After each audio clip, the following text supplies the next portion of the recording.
Now, for more on the story, we cross to our Bloemfontein studio, where our reporter Nozintombi Miya is standing by. Good afternoon, Nozintombi. Take us through this morning's court proceedings. During the course of this morning, Outa's legal representative, Mike Merit Senior Counsel, made their arguments to a full bench at the Supreme Court.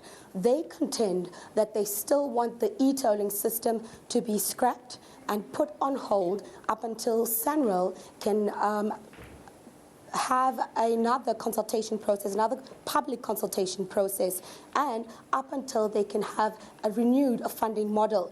It's been an uphill battle for Outa this morning, trying to convince the full bench that they need to grant them an appeal of the High Court. As you said rightly in your introduction, the Constitutional Court has made a ruling that courts cannot interfere in the government processes and policies, and the High Court of North Gauteng has dismissed Outa's application. So it has been very difficult for Outa to make their arguments to the full bench of the Supreme Court, Faith. So you say that it's been an uphill battle for Outa, but what has the response been from the SCA justices? What exactly have they raised as concerns?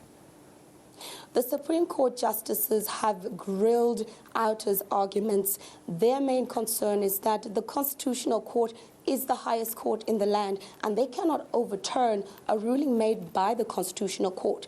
Therefore, the question they raised to Outa is what exactly would they like the Supreme Court to make a ruling on, because they cannot overturn the court ruling. It's been very difficult for Outa to convince the full bench that they need to be granted an appeal. So this case is set down for 2 days. What do we expect to still happen? Outa has made their submissions this morning. We're expecting that the Department of Transport, SANRAL and Treasury will make their arguments and submissions during the course of this afternoon and as well as tomorrow. That's what we're expecting during the course of the next 2 days. But we do know that judgment will be reserved. There will be no judgment that's handed down tomorrow. The Supreme Court justices will let us know in time when they will hand down a ruling in terms of this particular appeal. Our reporter Nozintombi Miya coming to us live from Bloemfontein.